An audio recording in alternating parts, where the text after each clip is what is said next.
Bonjour à toutes et à tous. Bienvenue dans l'amphi du BTP. Sur la chaîne TV, les chantiers du Sénégal, l'abreuvoir technique du BTP. Ici, les professionnels viennent partager leur expérience avec les étudiants et les acteurs du BTP pour mieux comprendre les réalités du terrain. Aujourd'hui, nous sommes à l'École supérieure polytechnique de Dakar avec comme invité de marque Monsieur Mbaye Diop, architecte des PLG, pour discuter d'un sujet crucial et essentiel dans le BTP, à savoir architecte, ingénieur, quelle complémentarité pour garantir la réussite d'un projet de construction. Bonjour, Monsieur Diop. Bonjour, Monsieur Diop. Avec une brève présentation, vous allez vous présenter et nous dire un peu votre cursus et faire l'exposé du thème avant de démarrer les questions-réponses. Vous avez la parole. Merci, Monsieur Diop. Je me présente, mon nom c'est Mbaye Diop. Je suis architecte des PLG, diplômé par le gouvernement français, mais j'ai commencé mes études au Sénégal, en faisant d'abord 4 ans d'études au Sénégal, avant d'aller en France refaire 6 ans d'études plus une année sabbatique que j'avais pris sur moi-même. Alors, après ces études, j'ai pris sur moi de retourner au Sénégal pour servir mon pays. Alors, quand je suis venu, la première des choses à faire en 1996, c'est de monter mon propre cabinet d'architecture, parce que je suis de la profession libérale, c'est-à-dire une profession privée. Quand j'ai monté mon école mon cabinet d'architecture, il se trouve que l'enseignement me plaisait et j'avais fait des demandes de postes d'enseignants vacataires à l'école polytechnique de Thiès et à l'école polytechnique de Dakar. En 97-98, l'école polytechnique de Thiès m'a pris comme enseignant vacataire et en 98-99, l'école polytechnique de Dakar m'a pris comme enseignant vacataire. Donc, parallèlement, en exploitant mon cabinet, je me suis versé dans l'enseignement.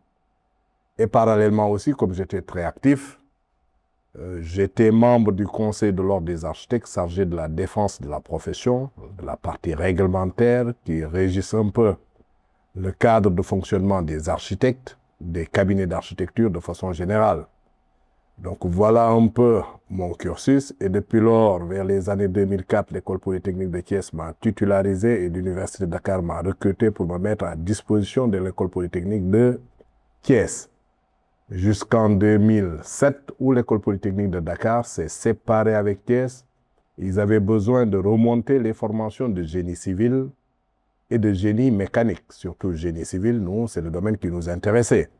Donc il fallait revenir ici et remonter ces formations qui existaient à Thiès et qu'on avait presque arrêtées à Dakar, sauf des formations initiées par la coopération française. Donc du coup, j'ai été coopté toujours par l'université de Dakar et le directeur de l'école polytechnique de Dakar pour venir être responsable pédagogique et monter ces formations de génie civil en collaboration avec M. Séni Ndoye, à l'époque qui était nommé chef de département. Donc voilà grosso modo mon parcours et depuis lors je suis dans le métier. On a occupé aussi d'autres postes importants parce que j'étais l'architecte collaborateur à l'architecte conseiller du gouvernement et nous avons géré du temps d'Abdou Diouf les grands travaux du chef de l'État. Pour vous dire aussi que ces passages donnent des expériences et ces expériences enrichissantes nous permettent aujourd'hui d'être là où on est et d'avoir aussi, en quelque sorte, les compétences nécessaires pour pouvoir faire bien notre métier mais aussi servir le Sénégal à travers l'enseignement où nous formons la jeunesse sénégalaise. Merci. Merci beaucoup de cette belle présentation, mais on vous donne la parole pour 10 minutes pour faire l'exposé du thème avant de passer sur les questions-réponses. Alors, par rapport à l'exposé du thème, je peux dire que c'est venu à son heure. Parce que toujours on constate une incompréhension entre les architectes et les ingénieurs. Raison pour laquelle ce thème qui est donné ici, architecte et ingénieur, quelle complémentarité pour la réussite des projets de construction, c'est un thème qui interpelle à la fois les architectes, mais aussi qui interpelle les ingénieurs. À l'origine, il n'y avait pas de différence entre architecte et ingénieur. L'architecte lui-même était ingénieur, il était historien, il était mathématicien, il était physicien, il était cosmogone, il était historien, et donc construisait, avec bien sûr tous ces appuis qui maîtrisaient certains métiers comme les tailleurs de pierre, les charpentiers, etc., construisait les cités, les grands monuments. Mais il se trouve avec l'évolution des techniques et des sciences, on est arrivé à un certain niveau que chaque domaine devient de plus en plus pointu avec ses découvertes scientifiques. C'est à ce moment qu'on a senti le besoin d'avoir des ingénieurs. Et ces ingénieurs sont nos appuis. L'architecte est un artiste créateur qui est imbu de techniques de construction, mais cependant, compte tenu des exigences aujourd'hui de construction en termes de challenge, en termes de défis, en termes de réussite technique, en termes de complexité technique, on a besoin d'ingénieurs. Et l'architecte, on l'appelle maître d'œuvre dans les projets de bâtiments et les projets d'ouvrages d'art. C'est lui qui a en charge la conception globale. C'est lui qui définit le projet selon les besoins du maître d'ouvrage. C'est lui qui donne une idée du projet et les représente, les modélise, les présente avec tous les aspects du projet.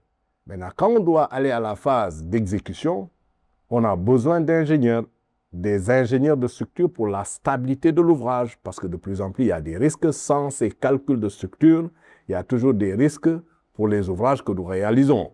Des ingénieurs en génie électromécanique qui sont spécialisés dans l'électricité courant fort, courant faible, la partie réseau informatique, les câblages informatiques, les câblages de télévision, les câblages de Wi-Fi, etc., etc. On a besoin aussi d'ingénieurs en génie mécanique qui fabriquent l'ensemble des outils et des engins nécessaires qu'on utilise sur les chantiers. Vous savez qu'on ne peut pas parler de grands chantiers sans parler de bulldozers, sans parler de scrappers, sans parler de nivelleuses, sans parler de d'autres types d'engins, les tracteurs, les chargeurs, les bouteurs, les ceci-là, etc. Donc aussi, ces ingénieurs nous accompagnent dans ce sens. Aujourd'hui aussi, avant que l'ingénieur de structure fasse ses études de structure, on a besoin d'avoir une étude du moins de sol. L'ingénieur spécialisé en études de sol va faire ses études pour nous donner les conseils pratiques et nous indiquer à quel niveau de profondeur on peut mettre notre fondation, sur quel type de sol on peut les poser et en les posant, quel type de système de fondation on peut adopter. Pareil aussi, les terrains, c'est de la topographie. On a besoin d'ingénieurs topographes qui nous donnent l'allure générale du terrain pour qu'on puisse adapter les ouvrages par rapport à cette topographie. Si c'est nécessaire de modifier, on proposera des modifications du terrain par des terrassements et des nivellements. Si par contre on veut optimiser, on cherchera à épouser la forme du terrain, s'intégrer dans le terrain en dépensant moins et en évitant ce qu'on appelle des travaux supplémentaires ou des avenants. C'est pour dire que nous sommes une équipe pluridisciplinaire.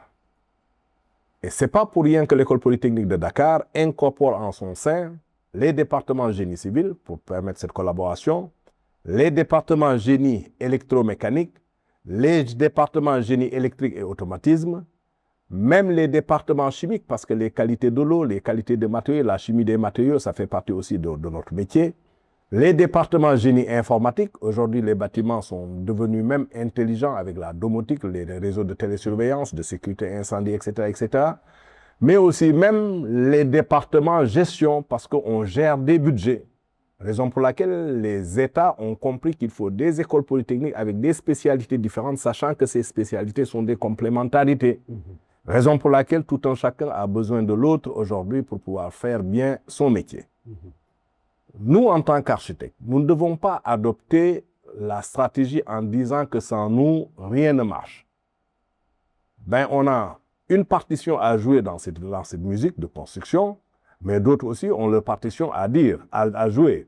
J'ai tendance à dire que le métier de construction, aller dans les cours d'organisation de chantier, j'ai mes cours d'organisation de chantier, c'est moi-même qui les donnais à l'École polytechnique de Dakar et de Thiès, ben, on va vous parler des jeux de rôle, des différents intervenants dans l'acte de construire.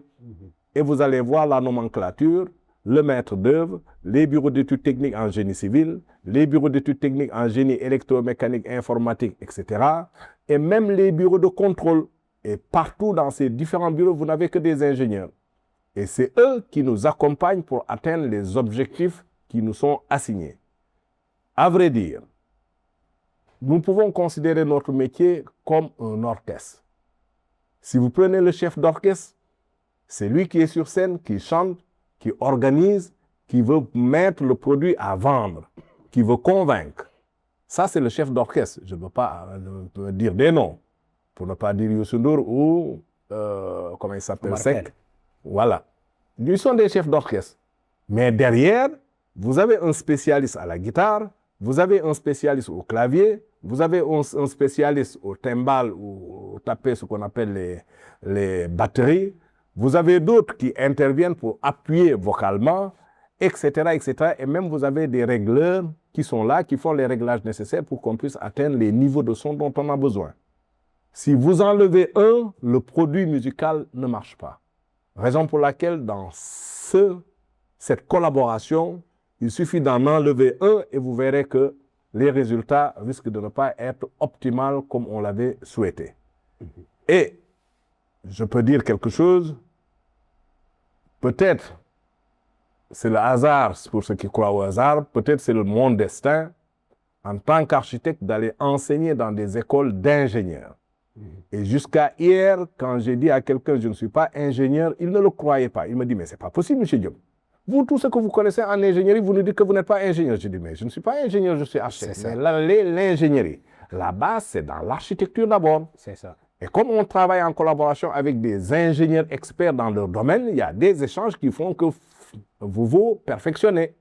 Et au-delà de ça, en enseignant aux étudiants, mais les étudiants passent tout leur temps à nous poser des questions SAF pour taquiner, des questions pointues pour nous pousser à aller vers les détails techniques, les détails de compétences, les détails de connaissances. Donc, ce qui fait qu'on est obligé de se recycler régulièrement. Et quand vous enseignez à des ingénieurs depuis presque 30 ans, ben, je peux dire que presque il n'y a plus de secret dans le monde des ingénieurs qui vous échappe. Et peut-être raison pour laquelle vous l'avez senti et vous êtes venu vers moi pour que je puisse donner mon avis par rapport à ça. Et même je peux dire quelque part que l'ordre des architectes m'est redevable. Peut-être ils ne le savent pas. Aujourd'hui, si on donne un certain respect aux architectes, c'est parce que moi-même, j'ai participé à la formation de presque 90 à 95% des ingénieurs de génie civil au Sénégal. Et je les ai enseignés sur des matières de base. Les technologies de construction gros œuvre, les technologies de construction seconde œuvre, les équipements qui vont dans les ouvrages, la partie maîtrise, évaluation des travaux, la microéconomie de la construction, l'étude de prix, l'organisation de chantier, l'installation de chantier, CAO, DAO, pour ne parler que de cela, parce qu'aussi il y a la thermique, il y a l'acoustique que je maîtrise très bien et d'autres domaines aussi. Donc du coup, aujourd'hui, les gens comprennent les capacités ou en tout cas la faculté d'adaptation de l'architecte dans ces différents métiers pour pouvoir être à peu près au diapason de ces différentes technologies d'ingénierie et être des interlocuteurs avec les ingénieurs pour pouvoir discuter avec eux convenablement pour que les ingénieurs puissent les accompagner et atteindre les objectifs qui nous sont assignés. Donc quand vous allez sur le chantier, on dit que l'architecte est maître d'œuvre, il est chef d'orchestre. Tout le monde dit c'est le grand patron, c'est lui qui prend des décisions. C'est juste une architecture, c'est juste une organisation. Parce qu'il est au début de la conception du bâtiment jusqu'à la remise des clés. Donc lui, tous les éléments, il voit les links. Mais un spécialiste, généralement, quand il intervient, lui, il ne voit que son domaine et il participe pour que son domaine puisse réussir. Après son domaine, il ne voit pas les autres domaines. Donc, il faut que quelqu'un puisse coordonner tout ça, coacher tout ça. C'est une façon de dire. Ce n'est pas parce que l'architecte est maître d'œuvre sur le chantier, on considère que c'est le big boss du chantier. Ça ne veut pas dire que c'est lui qui connaît tout. Sinon, on n'aurait pas de collaborateur, d'ingénieur. Il est juste chef d'orchestre. J'ai l'habitude de dire que Mbaye Dièye, que recommande encore, Youssou Ndour ne gratterait jamais mieux la guitare que Jimmy Mbaye. Il taperait jamais les drums aussi bien que Mbaye Dièye Faye. Mais chaque spécialiste apporte son plus. Et c'est cette collaboration que les gens doivent comprendre.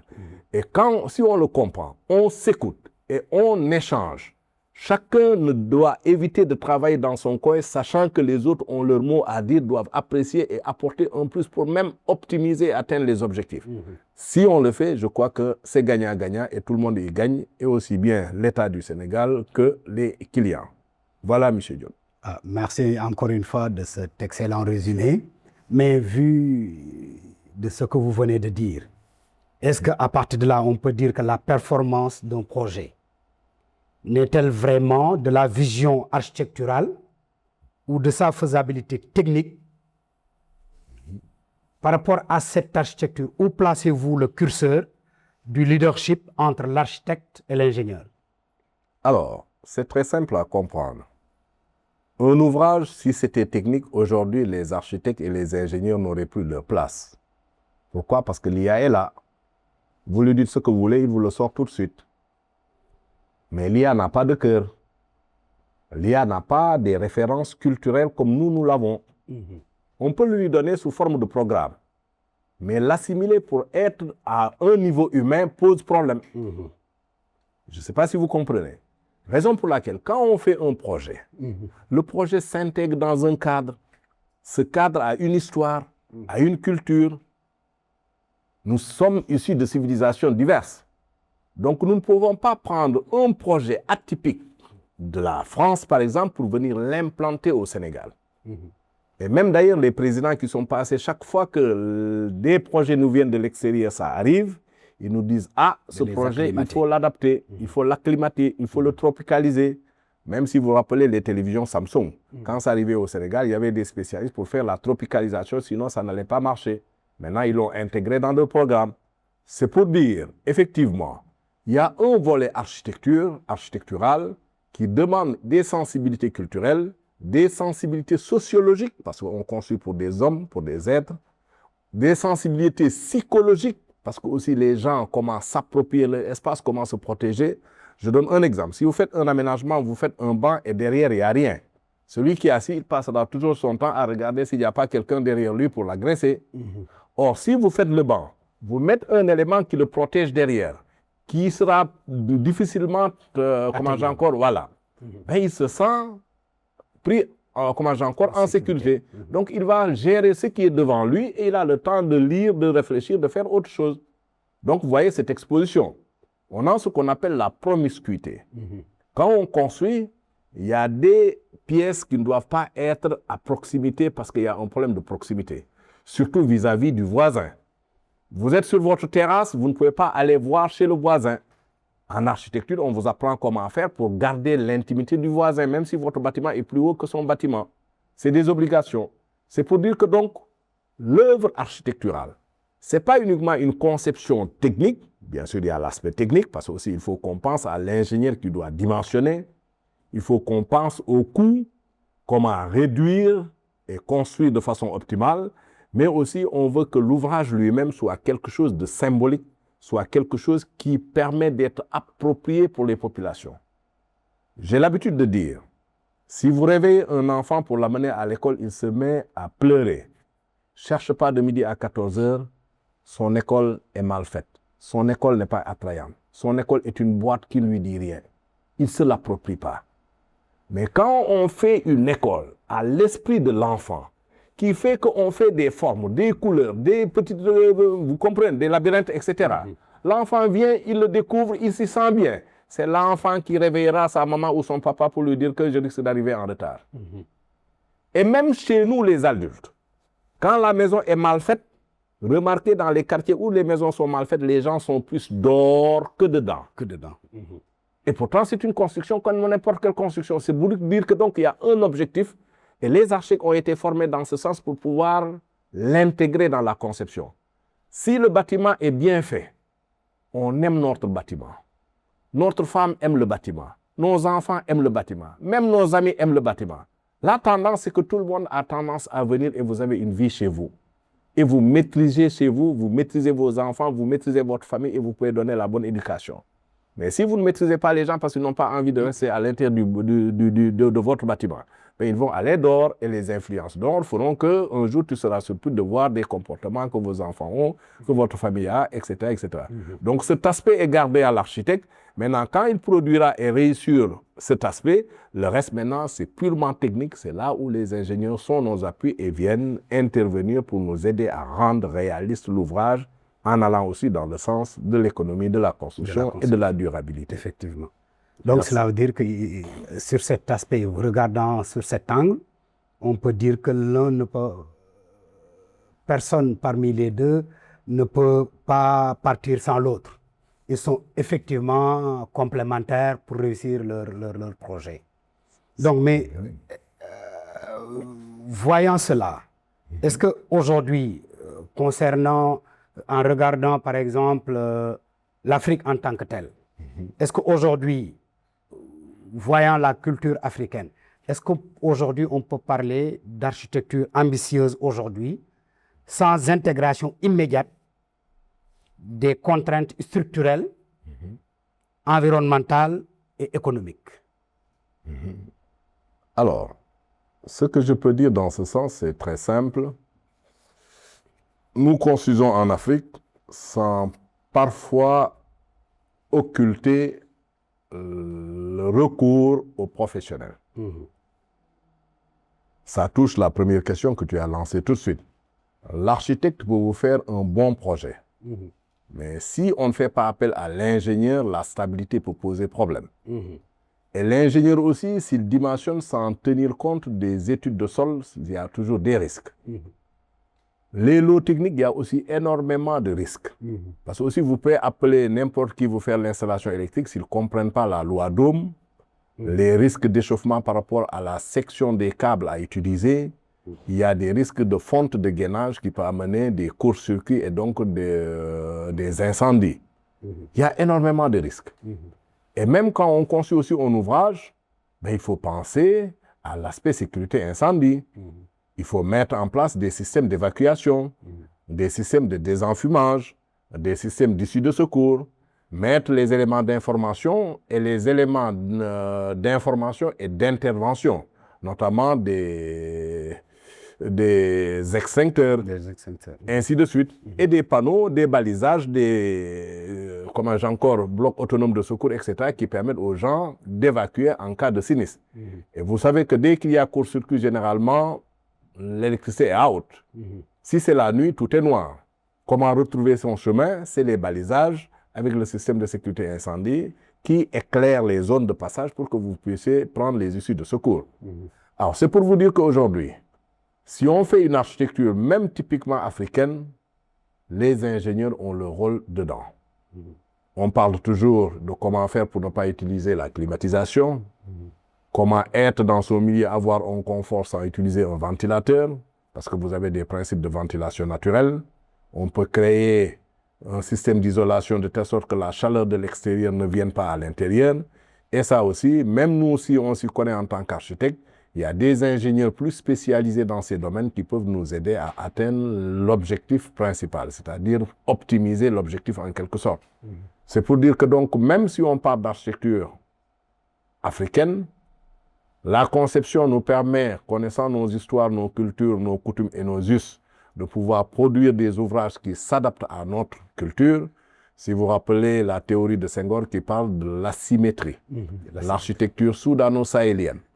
C'est une forme d'architecture. Les mosquées de Tombouctou, les mosquées de Guinée. Aujourd'hui, ce matin, on a parlé des cases d'Ogon, la case à Impluvium Diola. Chaque région a ses réalités. Et quand vous construisez dans ces régions, il ne faut pas aller trop heurter ces régions avec des formes qui ne s'adaptent pas.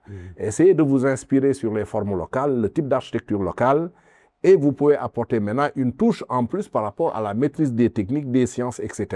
Et là où vous avez des limites, ben, l'ingénieur intervient.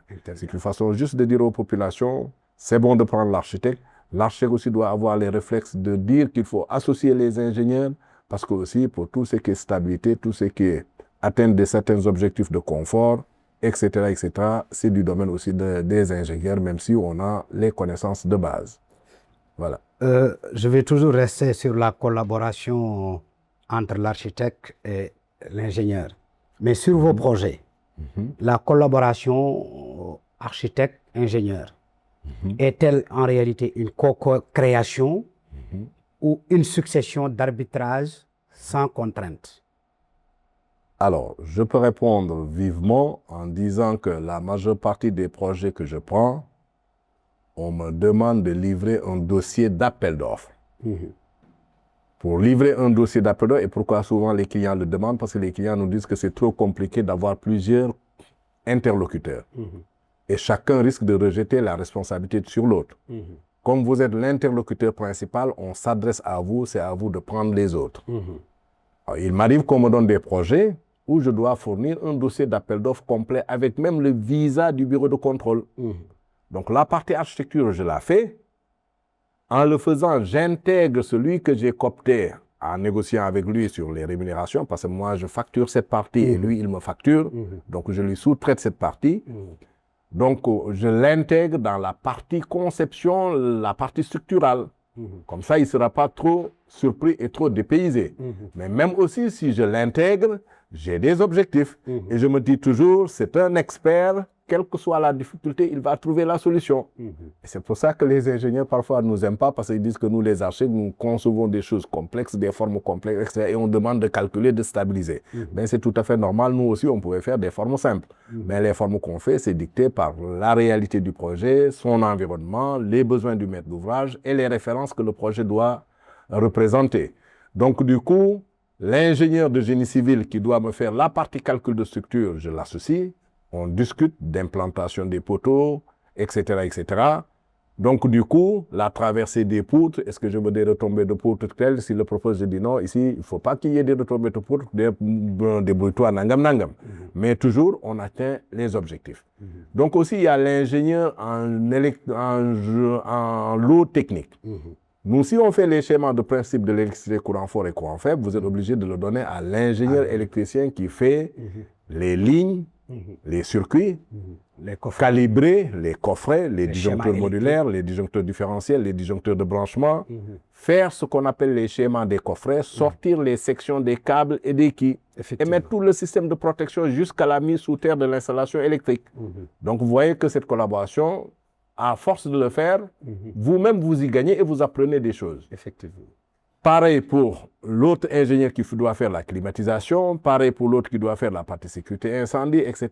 Donc cette collaboration, nous le prenons en interne. Bon, parfois la partie sécurité incendie, parfois je peux vous dire, allez voir un bureau spécialisé pour vous le faire.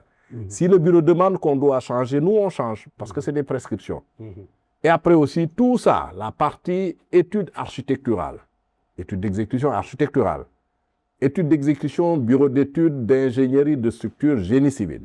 Les études des lots techniques des ingénieurs spécialisés, chacun dans son lot technique. Quand tout est fait, on donne au bureau de contrôle qui valide. S'il y a des observations, ben, ces observations arrivent, on appelle celui qui est concerné pour lui dire, voilà les observations et recommandations du bureau de contrôle.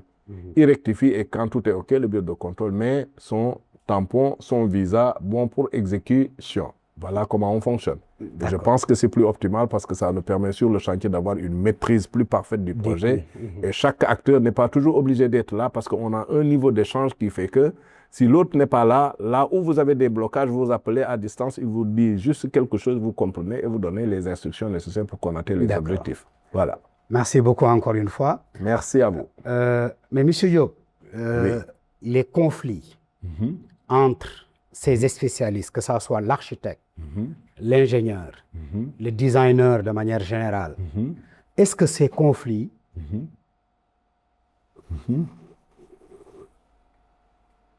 n'arrivent pas, est-ce que ces conflits n'ont pas des conséquences qui peuvent au finish exploser les coûts et la qualité du projet pour en réalité retourner contre le maître d'ouvrage. Ce n'est pas uniquement retourner contre les maîtres d'ouvrage, tout le monde y perd. Parce que si on fait un ouvrage, les objectifs qui nous ont été assignés, nous, en tant que groupe d'orchestre, nous ne parvenons pas à nous entendre et atteindre l'objectif. Cela veut dire que nous posons problème nous-mêmes. Effectivement.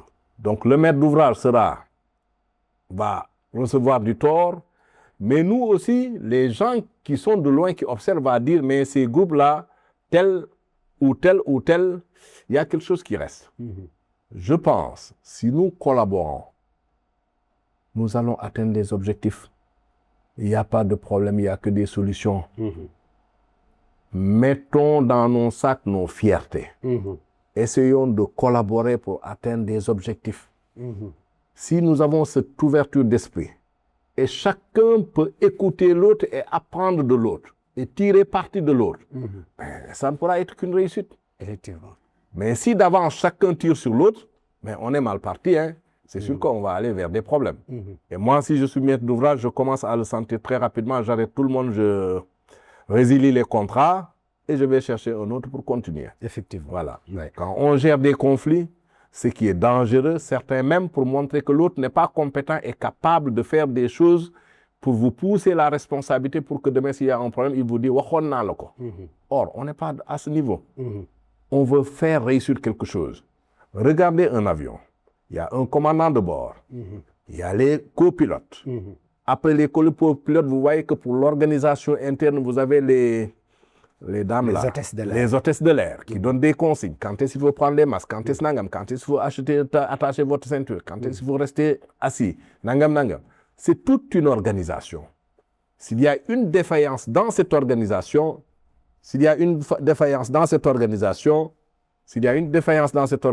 ça va poser un problème. Vous comprenez? Donc, c'est dans la collaboration que nous gagnons tous.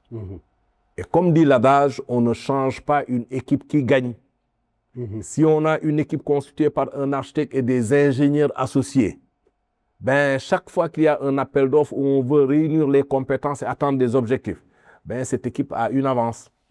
Et ces avances, ces réussites que vous avez, avec les attestations faites par les maîtres d'ouvrage, ben, on va vous donner des attestations comme quoi le projet que vous m'avez réalisé, je suis content à 100%, je suis satisfait à 100%, les objectifs sont atteints à 100%. Et chaque expert du groupe va recevoir ce document. Demain, s'il y a appel d'offres, vous déposez ce document parce qu'on va vous demander les attestations de services faits par les maîtres d'ouvrage. Ça c'est coté dans l'offre technique que vous donnez. Ben, ça sera un avantage. Effectivement. Mais si le nombre n'est pas important, ou bien sur des attestations, il y a quand même en disant oui, nangam, nangam, mais cependant, vous voyez que ça vous plombe.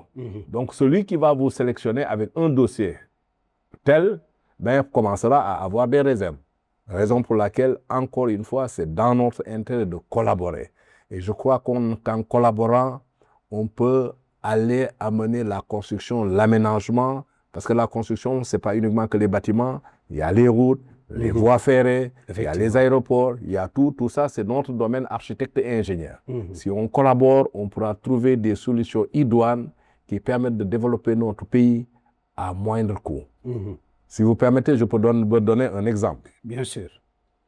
Prenons une route dans les quartiers. Les mairies n'ont pas les moyens.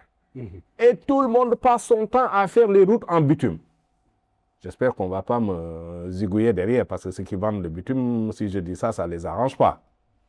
Mais les routes en bitume, dès que ça pleut, ça se détériore, surtout les points bas. Et quand il y a des points bas à ce niveau, qu'est-ce qu'on fait? On met ce qu'on appelle des radiers submersibles. Les radiers submersibles, c'est du béton armé.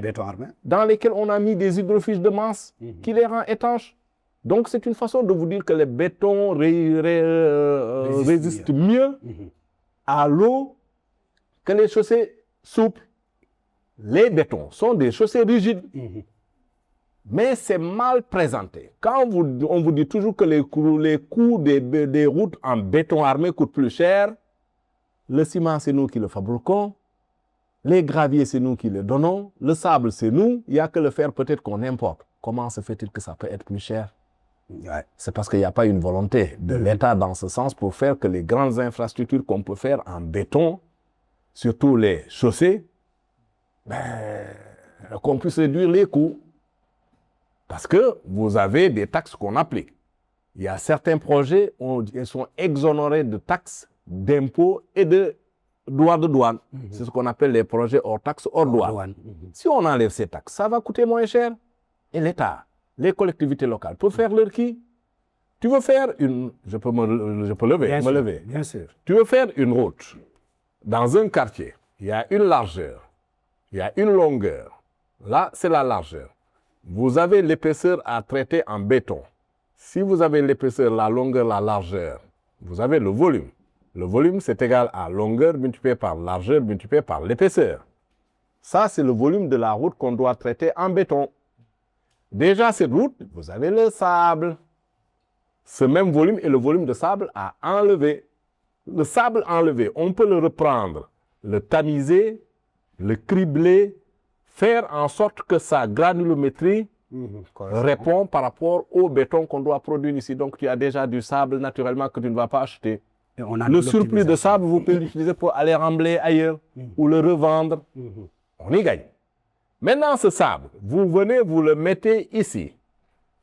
Qu'est-ce qui reste? Le gravier. On sait que pour 1 mètre cube de béton, il faut 350 kg de ciment, 0,8 mètre cube de gravier, 0,4 mètre cube de sable et 170 litres d'eau en moins.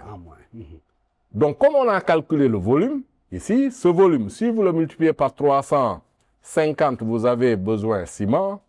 Donc, c'est V multiplié par 350. On est bon. Besoin en gravier, c'est toujours V multiplié par 0,4. Bien sûr, on majorera de 10% multiplié par 1,10, multiplié par 1,10, et vous avez les volumes de gravier. Maintenant, comment le faire? Comme on a pris le sable, on tamise, on amène la quantité dont on a besoin, on met en place.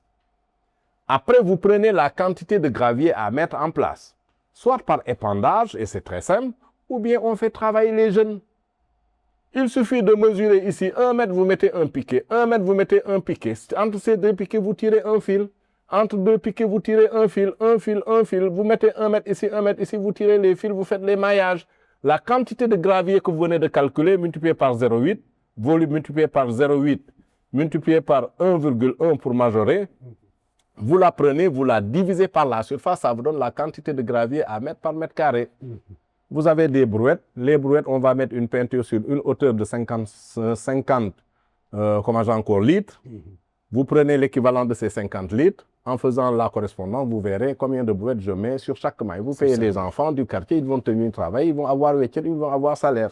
C'est ça. Une fois que c'est fait, on appelle des fraiseuses, des laboureuses qui viennent faire mélanger ce sable et ce gravier.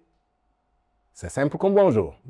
On revient, on prend la quantité, le volume de cette route, multiplié par 350, multiplié par 1,1, ça nous donne la quantité de ciment à mettre. Cette quantité de ciment, vous la divisez par grand L multiplié par petit L, la surface, ça nous donne la quantité de ciment à mettre par mètre carré de chaussée. Les fils sont toujours là, vous les appelez, vous avez les sacs, vous mettez les quantités à mettre par mètre carré et c'est bon. Si c'est fait, on amène le camion citerne qui passe, qui arrose, et le ciment et l'eau s'infiltrent dedans, on compacte, ça y est, notre route est prête. C'est les bétons de sable. Vous allez dans toutes les grandes écoles, on le sait. Mais est-ce que vous voyez qu'on l'applique? Est-ce qu'on a besoin de faire des routes en bitume qui nous coûtent excessivement cher, or on peut le faire simple? Et l'autre avantage, quand c'est fait, les petites entreprises du quartier, on prend des parcelles, on leur dit, vous vous occupez de l'entretien de tel, vous vous occupez de l'entretien de tel, et la mairie vous verse annuellement tant, donc tous les 3 mois, X francs. Et la mairie a des techniciens, donc ça va recruter des techniciens, des conducteurs des travaux, etc., et qui viendront contrôler. Toute entreprise qui respecte ce qui est écrit, on le paye. Si tu ne respectes pas, on ne te paye pas tant que tu n'as pas respecté. Et ça crée des emplois. Effectivement. Simple comme bonjour. Une route en béton est blanc. Quand vous allumez les lampes, vous voyez loin. Parce que le blanc, à peu près réfléchit, la lumière. Effectivement. Une route en chaussée souple et noire, quand vous allumez les lampes, tu ne vois pas loin. Vous comprenez bien. Donc, pour des raisons sécuritaires, c'est plus sécuritaire. Maintenant, quand on fait le traçage des routes, il y a la bande du milieu, il y a les bandes côté latéral, etc. Ces bandes, on les fait en peinture. Moi, j'aurais proposé qu'on utilise ce qu'on appelle les catadios. Vous savez ce que c'est que des catadios? C'est les trucs lumineux quand il n'y a pas de lumière. Quand il n'y a pas de lumière. Vous voyez un véhicule quand c'est garé, quand quelqu'un amène, il y a des lampes qui ne s'allument pas, mais qui sont des réflecteurs.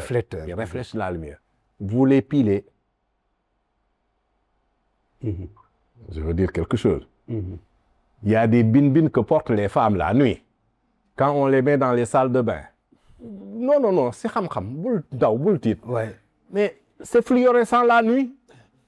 Vous les cassez et vous les mélangez avec les catadios. Et dans les fentes, là où on doit mettre, pas fantade, dans les fentes où on doit mettre ça, on crée une qui pour mettre le catadio et ces perles de bin-bin fluorescents. Avec une colle synthétique, vous les mettez dedans. Et ça vous fait des bandes de marquage. La nuit, si tu allumes tes lampes, tu vas voir que les catadios vont réfléchir la lumière et tu vas voir loin et tu ne peux pas rater les allées. Ça réduit les accidents. S'il n'y a pas de lampe la nuit, tu te mets sur la route comme ça. Tu vois les bin-bin, s'il n'y a pas de lumière, ben avec le système fluorescent, ben ça va se voir. Je ne devais pas dire ça parce que c'est une invention que je voulais vendre à l'État depuis longtemps. Aujourd'hui, ça va passer dans les ondes et peut-être quelqu'un va... Mais bien sûr, pourquoi pas? Si c'est l'intérêt de mon pays, pourquoi pas? Pourquoi pas? On a énormément de grandes idées pour participer au développement de ce pays. Mais personne ne nous connaît. Personne ne veut nous connaître. L'État ne fait pas l'effort d'aller chercher les gens qui connaissent. Et dans tous les domaines, quand vous y allez, il y a des têtes et des têtes et des têtes qui sont là, malheureusement, qui ne sont pas utiles à l'État. Ce qui est vraiment dommage. Les solutions sont là. Les solutions sont là. Effectivement. Voilà. Maintenant, moi, je pense que aussi, est-ce que d'une part, avant d'aller sur la question suivante, est-ce que d'une part, nous, ingénieurs, vous, architectes, de manière générale, j'ai l'impression, avec l'expérience que j'ai, on est très imbus de notre formation d'ingénieur et de notre formation d'architecte. Donc, mais parfois aussi, les conflits ne créent pas toujours des conséquences néfastes au projet. Mais il peut y arriver aussi que ces conflits peuvent devenir des éléments qui sont essentiels pour avoir des projets extraordinaires, je pense. Alors, peut-être c'est la terminologie utilisée, conflit. Moi, j'aurais préféré contradiction. S'il y a une contradiction, de façon humble, de façon modeste, objective, on s'assoit, on discute, et c'est ce qu'on fait lors des réunions de chantier. On donne une solution, quelqu'un vous dit, mais pourtant, votre solution, il y a mieux. Et même quand on lance des dossiers d'appel d'offres, si vous vous rappelez, dans les dossiers d'appel d'offres, on met toujours l'entrepreneur a la possibilité de proposer des variantes allant dans le sens de la réduction des coûts du projet, mais en gardant la qualité. Donc, même l'entreprise qui doit exécuter peut dire ce qu'a proposé l'architecte, ce qu'a proposé les ingénieurs. Moi, je trouve mieux, on peut faire telle technique à la place de telle technique. Vous allez obtenir les mêmes objectifs ou peut-être même en termes de qualité, vous serez à une qualité supérieure, mais ça vous coûtera moins cher. Donc, c'est cette collaboration qu'il faut rechercher. Et je pense, peut-être il y a l'ordre des architectes, il n'y a pas encore l'ordre des ingénieurs, mais il y a le syndicat des ingénieurs. Je pense que les architectes et les ingénieurs doivent travailler la main dans la main. Mais l'ordre des ingénieurs est en cours, ça va bientôt sortir. Hein? C'est nous qui l'avons initié vers les années 1998. On les a réunis pour constituer l'ordre. Au moment où ils ont fait leur réunion, leur assemblée générale pour élire un bureau, ils se sont tapés dessus. Et l'ordre est tombé par terre. Bon. C'est celui qui avait fait tout le travail jusqu'à ce qu'on arrive à l'Assemblée générale. Arrivé à l'Assemblée générale, un groupe est sorti pour dire que c'est nous qui vont diriger. Bon, lui, il s'est frustré avec aussi son équipe. On ne peut pas travailler jusque-là, on doit faire l'Assemblée générale et par vote, un groupe sort du néant, fait du lobbying et veut nous détrôner. Et il y a eu des conflits. Bon, je pense, c'est pour vous dire que même les contradictions sont aussi chez les ingénieurs eux-mêmes. Chez nous, les architectes, c'est encore pire les contradictions. Mais c'est l'occasion de dire toutes ces contradictions. Ça ne peut pas, comme on dit. C'est inévitable. Mais allons vers l'essentiel. L'essentiel, c'est une collaboration fructueuse. C'est une collaboration qui nous apporte un plus. Et si on le fait, on y gagne. Voilà. Je crois que je ne sais pas s'il y a un autre aspect que j'ai sauté sur la question. Non, c'est-à-dire, je voulais dire tout à l'heure que, je l'ai dit en disant que le problème de la plupart des projets, pour moi, c'est dû au fait que nous, ingénieurs et architectes, on est parfois très imbus de notre formation de titre d'ingénieur ou de titre d'architecte, ce qui peut poser vraiment de grands problèmes. Donc, il est important que nos spécialistes, ingénieurs, architectes, qu'on essaye de collaborer de manière objective pour toujours sortir de très bons projets. Mais quand est-ce une idée architecturale? La réponse, tu vas la mettre dans cette question et vous l'amener. C'est-à-dire, quand est-ce une idée architecturale peut mettre en risque aussi, met en risque la stabilité ou explose les coûts du projet. Parce que comme vous l'avez dit tout à l'heure, l'architecte, quand il fait sa conception, l'ingénieur, il est là pour assurer la stabilité.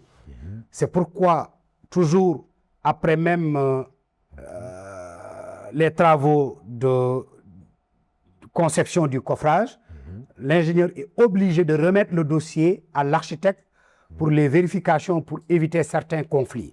En réalité, la tête pensante en amont, c'est l'architecte, et l'ingénieur doit assurer la conception de l'architecte, mais avec certaines limites. C'est pourquoi on doit dire aussi à quel moment la conception de l'architecte aussi peut exploser un coût de projet. Parce que, comme on le dit, nous, ingénieurs, on a l'habitude de le dire, bien vrai que parfois on n'a pas toujours raison. On a l'habitude de dire les architectes, c'est les rêveurs. Les architectes aussi disent que aussi les ingénieurs, c'est des grandes gueules. Mais quand est-ce qu'on va s'entendre alors? On va toujours s'entendre. On est des cousins. Pour être simple, l'un ne peut pas aller sans l'autre. Et c'est très simple. Cette modestie, nous tous, nous devons l'avoir. Je ne dis pas que je suis une référence, mais les étudiants peuvent le témoigner. Ils rentrent dans mon bureau quand ils veulent. Même nous, on peut témoigner. Ils ouvrent mon frigo quand ils veulent. Ils s'assoivent dans mon bureau, j'ai aménagé avec des sortes de canapés. Ils viennent se mettre à l'aise quand ils veulent. Si le chauffeur m'amène mon repas, s'ils rentrent, même si je ne dis pas qu'ils ne me demandent même pas, ils prennent leur cuillère pour venir manger. C'est pour vous dire que quand on est modeste, il y a échange. Les gens, comme disent les qui. Et quand les gens acceptent de s'approcher de vous, il n'y a plus de barrières. On peut échanger de tout. On peut se conseiller sur tout. Et pour vous dire, je vous donne un exemple de projet d'un pont révolutionnaire qui a été réalisé au Japon. Un ingénieur devait prendre les ferries pour traverser, amener ses enfants à l'école qui se trouve de l'autre côté de la rive. Et un jour, le ferry a sombré et il a perdu sa fille. Ça lui tenait tellement à cœur. À l'époque, on ne savait pas faire de grands ponts. Il a conçu un méga pont qui, d'une seule portée, peut franchir tout ce cours d'eau.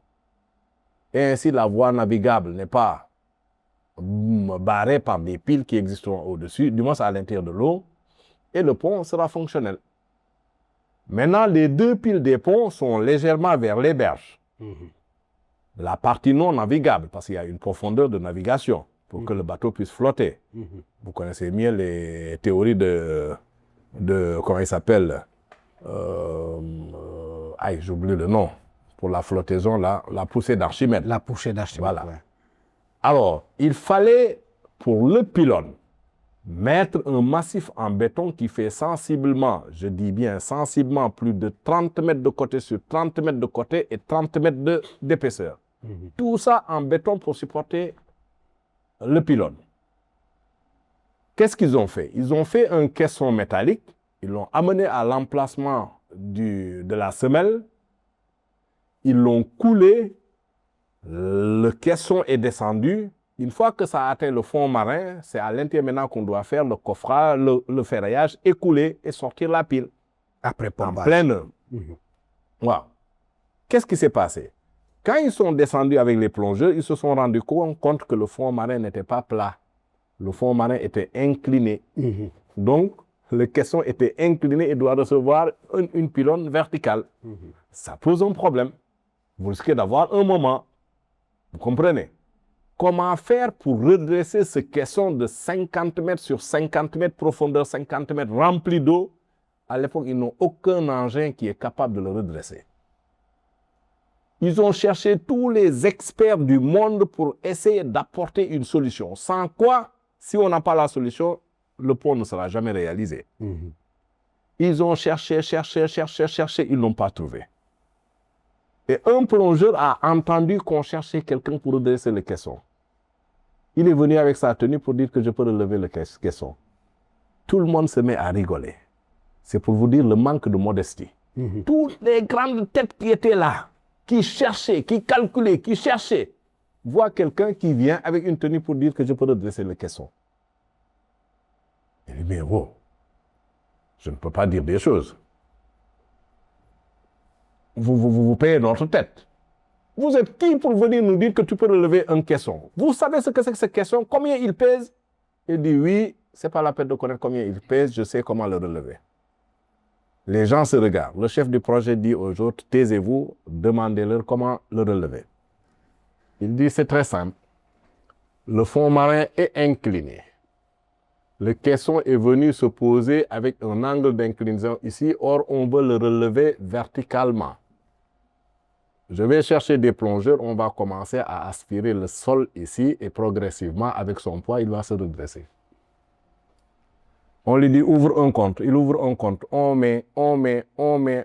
Il regarde jusqu'à dire, doy na. Parce que ça, moi, mes enfants, les enfants de mes enfants vont vivre de ça jusqu'à leur mort. Ils n'ont plus besoin de travailler.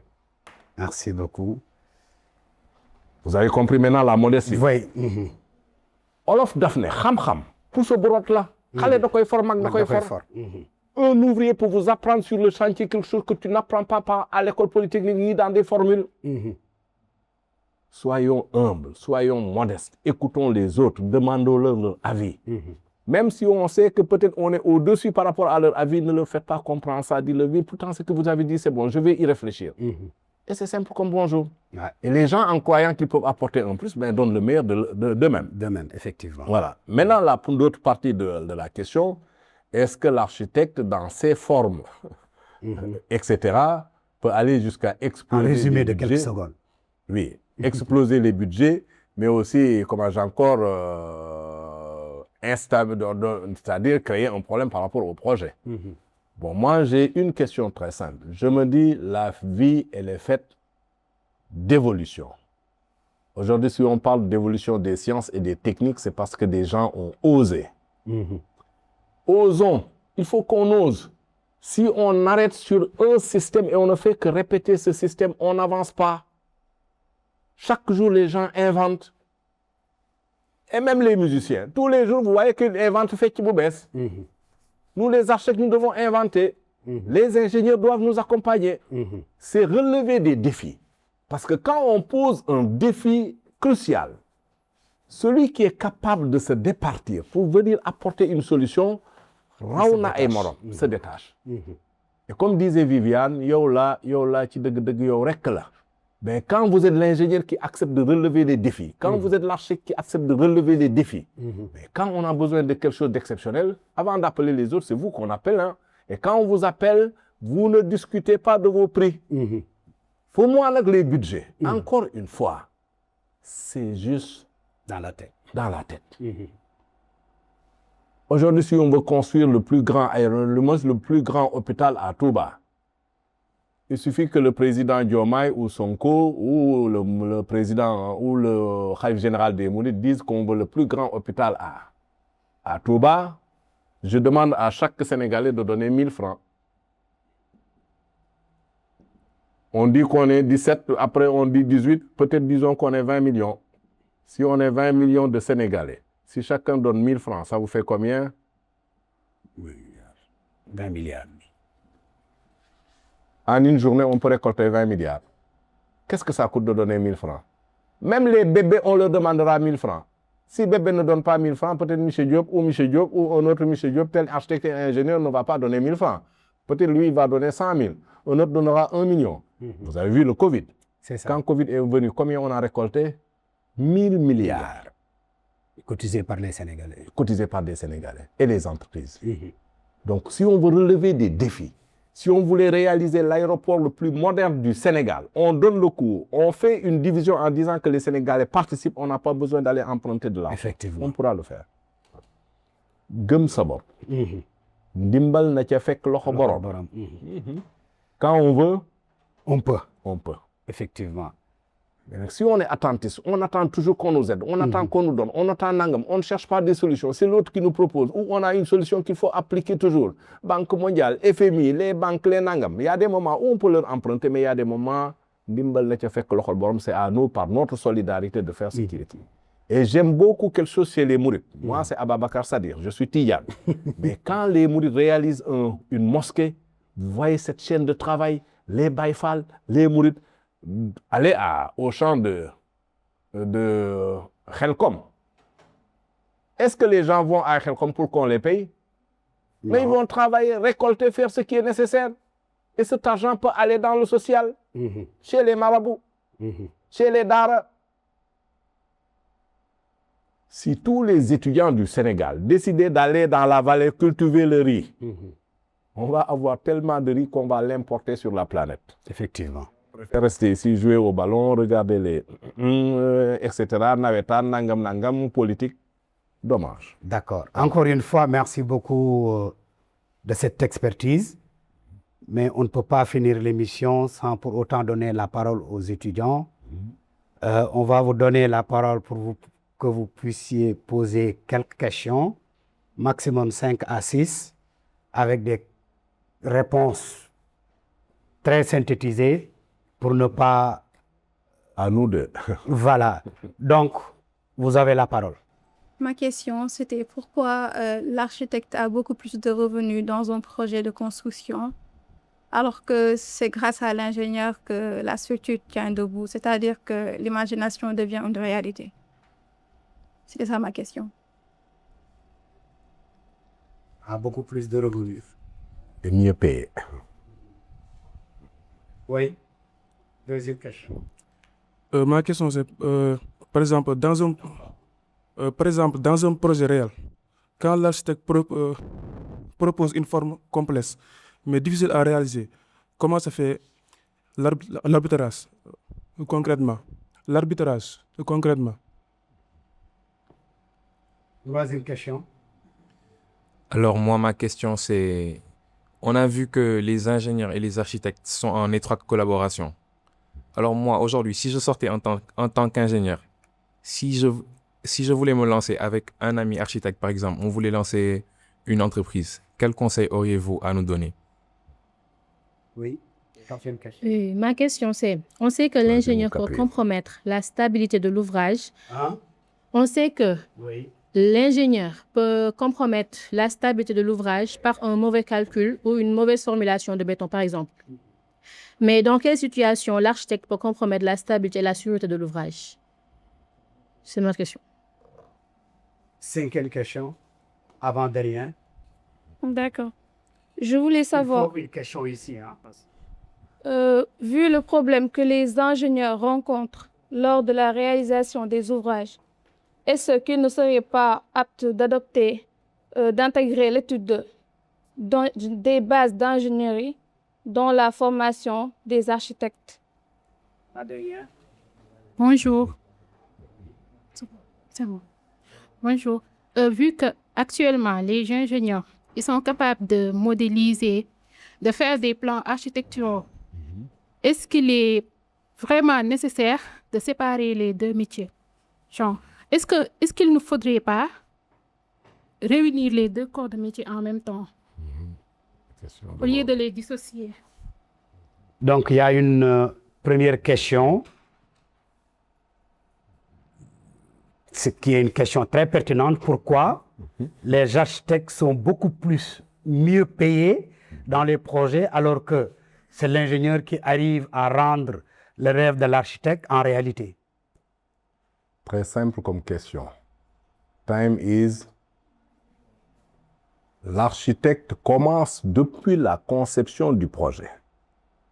Le maître d'ouvrage lui donne un programme, il doit aller faire les recherches sur les documents de référence urbanistique pour voir par rapport à son programme qu'est-ce qui peut être fait ou ce qui ne peut pas être fait par rapport aux normes, les servitudes. Il y a des servitudes d'urbanisme, il faut les connaître et nous, on les connaît. Ça nous permet de faire le programme, le bon programme et commencer des esquisses. Avec le maître d'ouvrage, n'oublions pas que le métier d'architecte, ce n'est pas un métier de science, encore exact. Donc, c'est une sensibilité. Vous proposez, l'autre est d'accord ou il n'est pas d'accord. C'est sur les normes juste que tu peux lui dire, ah, ça, on ne peut pas, on est obligé. Après les esquisses, on valide, vous passez à la phase avant-projet pour faire le dossier de demande d'autorisation de construire et les descriptifs des matériaux, choix des matériaux. Ensuite, vous passez à la phase APD. Vous faites la partie APD de l'architecte. Pendant tout ce temps, l'ingénieur, lui, on ne l'a pas encore contracté. Et pourtant, nous, on travaille. Ou bien vous voulez que ce temps de travail, on le met dans l'eau. Vous êtes d'accord? Après, maintenant, quand on fera la partie APD, à ce niveau, il y a des ingénieurs spécialisés où chacun doit prendre une part de cet APD et approfondir l'étude technique. Parce qu'ils sont plus spécialisés que nous dans ces domaines techniques, dans ces domaines pointus. Quand vous prenez l'ingénieur de structure, il fait les calculs de structure. Vous croyez qu'on a besoin de l'avis du maître d'ouvrage? Personne ne viendra remettre en cause ces études techniques. Parce que c'est 1 + 1 = 2.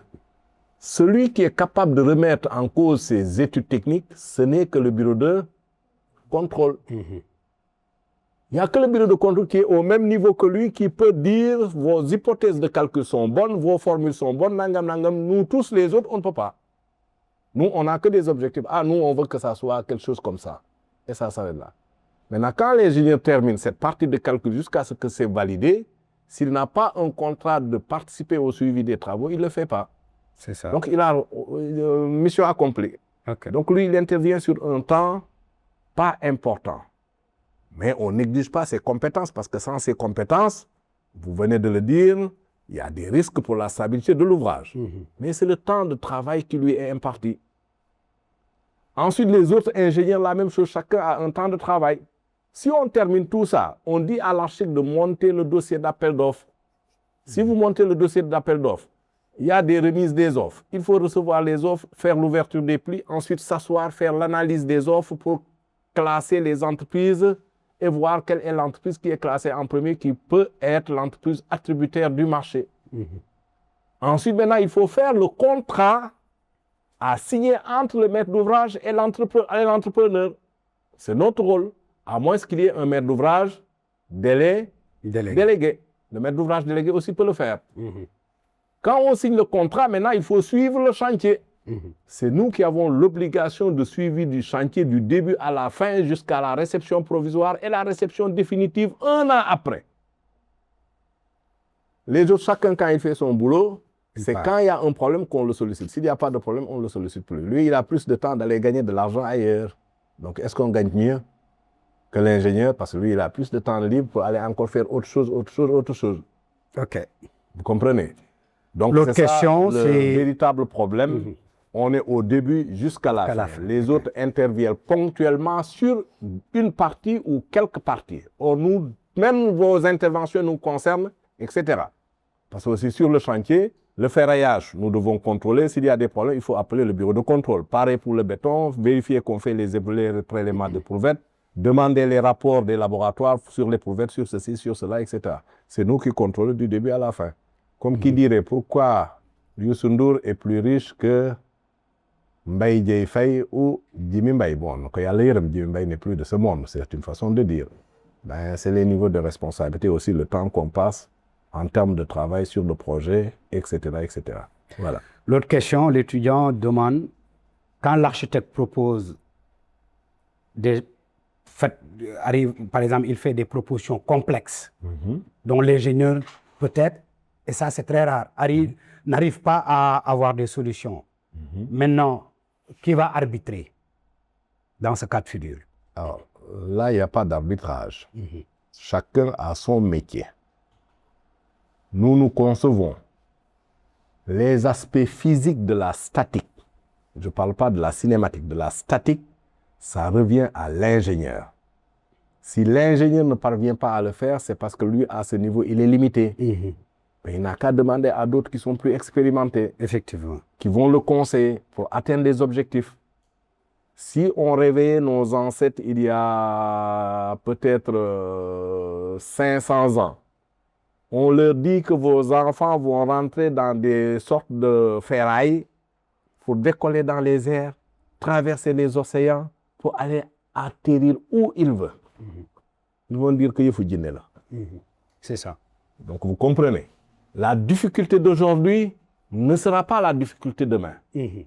Et peut-être la difficulté qui est votre difficulté n'est pas la difficulté de l'autre qui a une longueur d'avance en termes d'expérience ou en termes de compétences ou d'expérience sur des projets plus comment j'ai encore, complexes que ce projet que vous êtes en train de faire.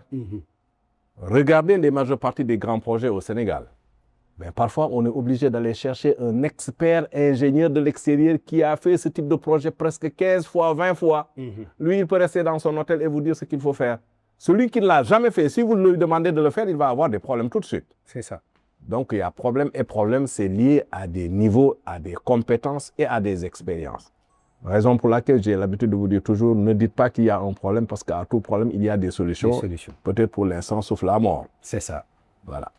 C'est ça. Des solutions. Toi, tu ne sais pas, mais d'autres savent. Je peux même apporter sur ce, en donnant un exemple. Par exemple, quand on regarde, ça va être un exemple qui va permettre de comprendre facilement sur le cas des portées. Si vous voulez, par exemple, si vous contactez un ingénieur qui ne sait pas faire, par exemple, les post-tensions, parce que, ou bien les bétons pré-contraintes, qui te permet de franchir, par exemple, d'avoir beaucoup plus de possibilités sur les portées en évitant le maximum de poteaux. Parce que parfois, vous rentrez dans un bâtiment, vous trouvez un forêt de poteaux, alors que pourtant, il y a des solutions techniques à côté qui peuvent réduire de 50% ces poteaux.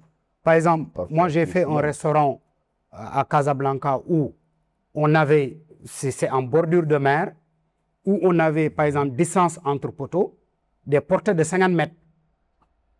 Parce qu'on utilisait les dalles post-tension avec des câbles. Donc ça, c'est des solutions techniques. Donc toujours les propositions complexes. Si tu as un ingénieur qui n'a pas peut-être l'expérience ou qu'il n'a jamais fait, il y a des bureaux d'études qui sont spécialisés dans ce domaine pour donner des solutions qui seront même optimales. Je dirais même, au lieu de dire création, de former des ingénieurs architectes ou des architectes ingénieurs pour régler ces problèmes. Dans la formation, au lieu de dissocier les deux tâches, qu'on forme beaucoup plus d'ingénieurs architectes que de former tout le temps architecte à part, ingénieur à part. Alors là, ce que je peux rajouter, nous n'avons pas les mêmes sensibilités. L'architecte, avant tout, a reçu beaucoup de formations d'art, d'histoire des cultures, d'histoire de l'art. Nous sommes naturellement des dessinateurs. C'est-à-dire, vous, le dessin, vous le voyez comme dessin. Le dessin, c'est l'expression scientifique de nos idées. Les formules physiques, c'est du dessin. Les formules chimiques, c'est du dessin. On ne peut pas se lever, faire des calculs et inventer un avion. Il faut le dessiner d'abord, voir l'aérodynamique, la forme, comment pénétrer l'air. Ça, c'est le domaine artistique. Maintenant, quand on le dessine pour comprendre comment ça fonctionne, maintenant, quelle est la mécanique qui le fait fonctionner? Là, maintenant, il y a un autre expert qui est spécialisé que la mécanique. Pour vous dire, c'est deux métiers qui ont une légère contradiction. Vous avez tendance à dire que nous, on est plus rêveurs. Les ingénieurs ont les pieds sur terre. Quand vous avez vraiment les pieds sur terre, rêver devient difficile. Et donc, produire des œuvres architecturales risque d'être des œuvres qui sont tronquées, qui ne donnent pas la quintessence du produit architectural. Donc, laissons l'autre faire son métier. Laissons-le dans sa folie. Mais après, quelqu'un qui est raisonnable, réaliste, je me permets de le dire juste, est là pour nous rappeler à la raison. Et quand on va s'entendre, on produira toujours des choses qui émerveillent. C'est bon, merci. Vous comprenez? Il y a au Sénégal beaucoup d'architectes d'ingénieurs. Pierre Goudiaby Atepa, il est architecte-ingénieur. Est-ce que vous avez vu qu'il a déjà calculé un bâtiment? Non. Jamais. Mais combien de bâtiments il a fait à Dakar, dans la sous-région et à travers le monde, on peut les citer. Cheikh Ngom, qui était même son patron, parce que c'est lui qui l'avait embauché quand Goudiaby venait des États-Unis comme étudiant qui venait de terminer ses études. C'est lui qui avait fait la première grande mosquée de Tivaouane. C'est lui qui a fait la mosquée de Tivaouane, c'est lui qui a fait le palais de Djily Mbaye, c'est lui qui a fait même le siège de la BCEAO. Seulement à l'époque, Atepa était architecte. Bon, certains disent stagiaire, d'autres disent embauché, mais normalement c'est le cabinet, le projet est porté par le cabinet. Bon, ça maintenant c'est une autre discussion. Ben, la majeure partie des grands projets du Sénégal, ben, Cheikh Ngom l'a initié. Après, Goudiaby aussi a suivi ses pas et a fait de méga projets au Sénégal et ailleurs. C'est pour vous dire, si chacun excelle dans son domaine, on va avoir de bons produits. Mais si vous voulez prendre toute cette masse de connaissances, vous voulez le donner à quelqu'un, la formation, ça ne sera plus 4 ans, ni 5 ans, ni 10 ans, ni 12 ans. Il faut apprendre sensiblement 30 ans pour avoir les compétences d'un bon architecte et d'un bon ingénieur. Et tu n'auras jamais le temps de faire l'architecture et l'ingénierie en même temps. Tu ne peux pas. Ouais. Parce qu'il y a des délais. D'accord. Raison pour laquelle ce qui est mieux, c'est de s'associer. Quand vous allez dans le cabinet Atepa, vous allez voir qu'il y a un département ingénierie, un département architecture, un département sculpture, art, nangam, et un département économique qui calcule. Dans les grandes entreprises, dans les grands bureaux d'études dans beaucoup de pays, ben, c'est un conglomérat où vous avez tous les spécialistes qui sont là. Et ils s'associent pour faire des projets. C'est une question, je pense, qui va être facile d'être répondre. Dans quel cas l'architecte peut compromettre la stabilité de l'ouvrage? Donc, de façon très simple, la stabilité de l'ouvrage n'est pas du ressort de l'architecte. C'est du ressort de l'ingénieur de structure et du bureau de contrôle. L'architecte, il propose un projet qui se charge de stabiliser le projet, de rendre réaliste physiquement et de façon statique le projet, c'est l'ingénieur. Et l'ingénieur, pour qu'il n'y ait pas des erreurs, quand il fera ses calculs, quand il fera son dimensionnement, il propose ses plans d'exécution détaillés, on le soumet au bureau de contrôle qui sont encore des ingénieurs qui revérifient. Si ça c'est fait, ça c'est pas du domaine de l'architecte. Ok. Maintenant, si l'architecte veut être lui-même architecte, ingénieur de ci, ingénieur de cela, demain il y a des risques. Ok. Qui posait la question? Wow, vous avez compris. Donc la stabilité, ça maintenant c'est le domaine de l'ingénieur, c'est pour ça qu'on prend un ingénieur. Wow. Donc, avant de terminer, un dernier message. Il n'y avait pas une autre question derrière? C'est pratiquement des questions imbriquées, c'est pour cela que... Voilà. Wow. Ben, un dernier message avant de conclure. Bon, avant de conclure, je dirais tout simplement que de plus en plus, cette interaction entre les architectes et les ingénieurs est assimilée. Déjà, quand vous allez dans les écoles de formation d'ingénierie, vous trouvez des architectes. Quand vous allez dans les écoles de formation d'architectes, on trouve des ingénieurs. Et même, moi, quand je faisais l'école d'architecture, j'ai appris plus de cours de béton armé, de charpente métallique et de charpente bois que dans une école d'ingénieurs. J'ai fait plus de cours de béton armé, de charpente métallique, de charpente bois qu'un ingénieur dans une école d'ingénieurs. Mais l'ingénieur a fait plus de cours de mathématiques, de physique, Vous comprenez? Donc là où moi j'ai beaucoup de temps pour comprendre, lui, en quelques fractions de secondes, il comprend. Donc vous lui apprenez ceci en calcul de structure, il va comprendre ça. Raison pour laquelle, et puis même nous, on nous dit, quand vous sortez, faites comme si vous ne savez pas calculer.